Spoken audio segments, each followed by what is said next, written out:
ತುಂಗಭದ್ರಾ ಡ್ಯಾಂನ 19ನೇ ಗೇಟ್ನಲ್ಲಿ ನೀರು ಬಂದು ಮಾಡೋದಕ್ಕೆ ಈಗ ಸರ್ಕಸ್ ಮಾಡ್ತಾ ಇದ್ದಾರೆ. ಗೇಟ್ನ ನೀರನ್ನ ಕ್ಲೋಸ್ ಮಾಡೋದಕ್ಕೆ ಎರಡನೇ ಪ್ಲಾನ್ ಅನ್ನ ಮಾಡ್ಕೊಂಡಿದ್ದಾರೆ ಅಧಿಕಾರಿಗಳು.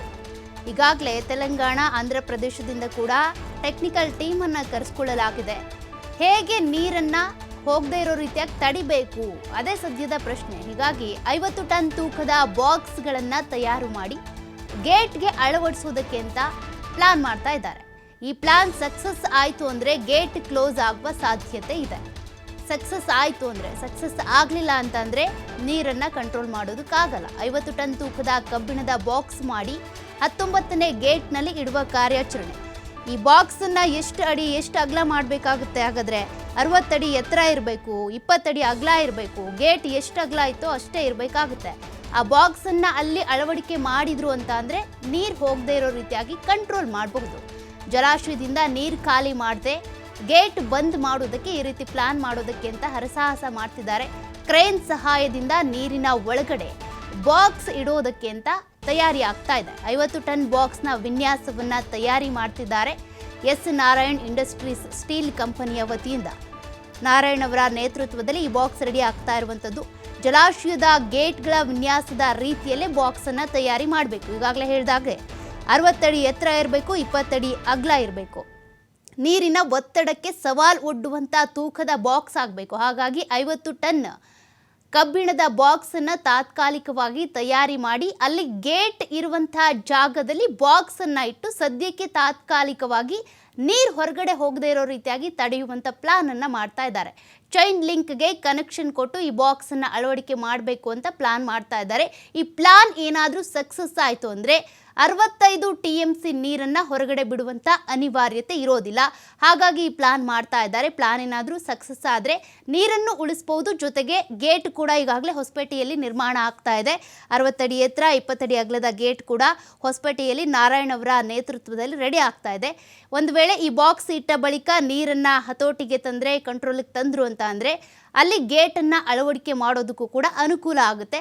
ಹಾಗಾಗಿ ಈಗಾಗಲೇ ಆಂಧ್ರ ಪ್ರದೇಶ, ಅದೇ ರೀತಿಯಾಗಿ ತೆಲಂಗಾಣ, ಕರ್ನಾಟಕ ಸೇರಿದಂತೆ ಅನೇಕ ಟೆಕ್ನಿಕಲ್ ಟೀಮ್ ಕೂಡ ಅಲ್ಲಿ ಕೆಲಸವನ್ನು ಮಾಡ್ತಾ ಇದೆ. ಈ ಪ್ಲಾನ್ ಸಕ್ಸಸ್ ಆಗಿದ್ದೇ ಆದಲ್ಲಿ ರೈತರಿಗೂ ಕೂಡ ಯಾವುದೇ ರೀತಿಯ ಆತಂಕ ಇರೋದಿಲ್ಲ. ಮುಂದಿನ ದಿನಗಳಲ್ಲಿ ರೈತರಿಗೆ ನೀರಾವರಿ ಯೋಜನೆಗೆ ಸಂಬಂಧಪಟ್ಟಂತೆ ಅಥವಾ ರೈತರು ಬೆಳೆಯುವಂಥ ನೀರಿಗೆ ಸಂಬಂಧಪಟ್ಟಂತೆ ಒಂದಷ್ಟು ಆತಂಕ ಇತ್ತು. ತುಂಗೆ ತುಂಬಿದ್ದಾಳೆ, ಹೇಗಿದ್ರೂ ಕೂಡ ನಾವು ಈ ಸಲ ಯಥೇಚ್ಛವಾಗಿ ನಾವು ಬೇಕಾದಂಥ ಎಲ್ಲ ಬೆಳೆಗಳನ್ನು ಬೆಳಿಬೋದು ಅಂತ ರೈತರು ಅಂದ್ಕೊಂಡಿದ್ರು. ಆದರೆ ಈ ರೀತಿ ನೀರು ಪೋಲಾಗ್ತಾ ಇರೋದ್ರಿಂದ ರೈತರಿಗೆ ಸಾಕಷ್ಟು ಆತಂಕ ಕೂಡ ಸೃಷ್ಟಿಯಾಗಿದೆ. ಸದ್ಯಕ್ಕೆ ಈ 50 ಟನ್ ತೂಕದ ಕಬ್ಬಿಣದ ಬಾಕ್ಸ್ ಅಲ್ಲಿ ಅಳವಡಿಕೆ ಆಯಿತು. ಈ ಪ್ಲಾನ್ ಸಕ್ಸಸ್ ಆಯಿತು ಅಂದರೆ ಎಲ್ಲವೂ ಕೂಡ ಅನುಕೂಲವಾಗುತ್ತೆ. ಡೀಟೇಲ್ಸ್ ಕೊಡ್ತಾ ಹೋಗ್ತಾರೆ ನಮ್ಮ ಪ್ರತಿನಿಧಿ ನಾಗರಾಜ್. ಈಗಾಗಲೇ ಒಂದು ಗೇಟ್ ಕೊಚ್ಕೊಂಡು ಹೋಗಿರೋದ್ರಿಂದ ಆ ಗೇಟ್ನ ಜಾಗದಲ್ಲಿ 50 ಟನ್ ತೂಕದ ಕಬ್ಬಿಣದ ಬಾಕ್ಸ್ ಇಡಬೇಕು ಅನ್ನುವಂಥ ಪ್ಲಾನ್ ಮಾಡ್ತಿದ್ದಾರೆ. ಈ ತಯಾರಿ ಹೇಗಿದೆ ಅಂತ? ಸೌಖ್ಯ ಕೊಂಡಿದ್ದು ಕೂಡ ತುಂಗಭದ್ರಾ ಜಲಾಶಯದಲ್ಲಿ ಏನಾದ್ರು 105 TMC ಸಾಮರ್ಥ್ಯದ ತುಂಗಭದ್ರಾ ಜಲಾಶಯ ಅಂತ ಹೇಳ್ಬೋದು. ಅದರಲ್ಲಿ ಏನಂತಂದ್ರೆ ಈಗ 19ನೇ ಕ್ರಸ್ಟ್ ಗೇಟ್ ಸಂಪೂರ್ಣವಾಗಿ ಕೊಚ್ಕೊಂಡು ಹೋಗಿರುತ್ತದೆ. ಅದು ಇಷ್ಟು ಏನಂತಂದ್ರೆ ಆ ಚೈನ್ ಲಿಂಕ್ ಅಂತ ಹೇಳ್ತೀವಿ, ಆ ಚೈನ್ ಲಿಂಕ್ ಆಗಿದ್ರಿಂದ ಮೊನ್ನೆ ರಾತ್ರಿಯಿಂದ ಈ ಘಟನೆ ಆಗಿರುವಂತದ್ದು. ಆ ಕಾರಣಕ್ಕಾಗಿ ಈಗ ಅದನ್ನ ಏನಂದ್ರೆ ಸರಿಪಡಿಸುವ ನಿಟ್ಟಿನಲ್ಲಿ ಸ್ವತಃ ಏನಂದ್ರೆ ಡಿ.ಕೆ. ಜಲಸಂಪನ್ಮೂಲ ಸಚಿವರಾದಂತಹ ಡಿ.ಕೆ. ಶಿವಕುಮಾರ್ ಸೇರಿದಂತೆ CM ಸಿದ್ದರಾಮಯ್ಯ ಅವರು ಇವತ್ತು ನಾಳೆ ಸ್ವತಃ ಸಿದ್ದರಾಮಯ್ಯ ಅವರು ಕೂಡ ನಾಳೆ ಆಗಮಿಸಲಿದ್ದಾರೆ. ನಿನ್ನೆ ತಾನೇ ಸಹ ಡಿ.ಕೆ. ಶಿವಕುಮಾರ್ ಬಂದು ಹೋಗಿ ಅಧಿಕಾರಿಗಳಿಗೆ ಕಟ್ಟುನಿಟ್ಟಿನ ಸೂಚನೆ ಕೊಟ್ಟಿರುವಂತದ್ದು. ಅಂತಂದ್ರೆ ಹೇಗಾದ್ರೂ ಮಾಡಿ ಕ್ರಸ್ಟ್ ಗೇಟ್ ಅಳವಡಿಸಬೇಕು, ಆ ಕಾರಣಕ್ಕಾಗಿ ಅದನ್ನ ತಯಾರಿ ಮಾಡಿಕೊಡು ಅಂತೇಳಿ ಹೇಳ್ಕೊಟ್ಟಿರೋದು. ಈ ಕಾರಣಕ್ಕಾಗಿ ಕೊಪ್ಪಳ ಜಿಲ್ಲಾ ಸಚಿವಂತ ಶಿವರಾಜ್ ಸಂಗಡಿ ಅವರು ಕೆಲವೊಂದಿಷ್ಟು ತಜ್ಞರನ್ನು ಕರ್ಸ್ಕೊಂಡು, ಅಂದ್ರೆ ತಮಿಳುನಾಡು ಮೂಲದ ಏನ್ ಕನ್ನಯ್ಯ ನಾಯ್ಡು ಇದ್ರೆ ಅವ್ರನ್ನ ಕರ್ಸ್ಕೊಂಡ್ಬಂದು ಈಗ ಆ ಕ್ರಸ್ಟ್ ಗೇಟ್ ನ ಅಳವಡಿಸಂತ ಕೆಲಸ ಮಾಡಿರುತ್ತದೆ. ಅದ್ರ ಜೊತೆಗೆ ಇವತ್ತು 2 ಪ್ರೀ ಪ್ಲಾನ್ ನ ಇಟ್ಕೊಂಡಿರುತ್ತದೆ.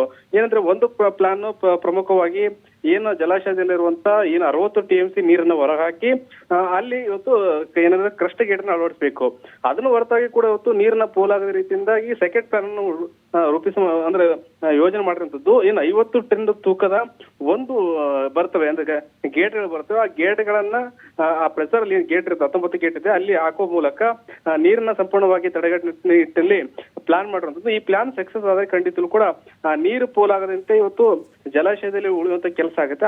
ಆ ಕಾರಣಕ್ಕಾಗಿ ಸ್ವತಃ ಶಿವರಾಜ್ ಸಂಗಡಿ ಅವರು ಏನು ಇವತ್ತು JSW ಇದೆ, JSW ಜೊತೆ ಹಿಂದೂಸ್ತಾನ್ ಒಂದು ಕಂಪನಿ ಇದೆ, ಕಂಪನಿಯವ್ರ ಜೊತೆ ಮಾತಾಡ್ಕೊಂಡು ಏನ್ ಮ್ಯಾಪ್ ಇದೆ, ಒಂದು ವಿನ್ಯಾಸ ಇದೆ, ಆ ಗೇಟ್ ನ ವಿನ್ಯಾಸ ಪ್ರಕಾರವಾಗಿ ಇವತ್ತು ಆ ಸ್ಟಾಪ್ ಗೇಟ್ ಅನ್ನ ಮಾಡಿಸುವಂತ ಕೆಲಸ ಮಾಡ್ತಿದ್ರೆ ಆ ಪ್ಲಾನ್ ಏನಾದ್ರು ಸಕ್ಸಸ್ ಆದ್ರೆ ಖಂಡಿತಲು ಕೂಡ ಏನ್ ಪೋಲ್ ಆಗ್ತದೆ, ಏನ್ ಕ್ರಶ್ ಗೇಟ್ ಮೂಲಕ ನೀರು ಅಪಾರ ಪ್ರಮಾಣದ ನೀರು ಹೋಗ್ತದೆ, ಅದು ಖಂಡಿತಲು ಸ್ಟಾಪ್ ಆಗುತ್ತೆ. ಆ ಪ್ಲಾನ್ ಏನಾದ್ರು ಸಕ್ಸಸ್ ಆಗ್ಲಿದ್ರೆ ಖಂಡಿತಲು ಕೂಡ 60 TMC ನೀರನ್ನ ಹೊರ ಹಾಕಿ ಮತ್ತೆ ಕ್ರಶ್ ಗೇಟ್ ಅನ್ನ ಆಳುವಂತ ಕೆಲಸ ಮಾಡಬೇಕಾಗಿರುವಂತದ್ದು. ಆದ್ರೆ ರೈತರಲ್ಲಿ ಆತಂಕ ಇರೋದು, ಯಾಕಂದ್ರೆ ಹೇಗಾದ್ರೂ ಮಾಡಿ 60 TMC ನೀರು ಹೊರ ಹಾಕೋದು ಬೇಡ, ಈ ಸೆಕೆಂಡ್ ಪ್ಲಾನ್ ಇದೆ, ಆ ಪ್ಲಾನ್ ಆದ್ರೂ ಕೂಡ ಸಕ್ಸಸ್ ಆಗ್ಲಿ ಅಂತೇಳಿ ದೇವರಲ್ಲಿ ಕೇಳ್ಕೊಂತದ್ದು. ಸೌಖ್ಯ. Thank you Nagaraj ಡೀಟೇಲ್ಸ್ಗೆ.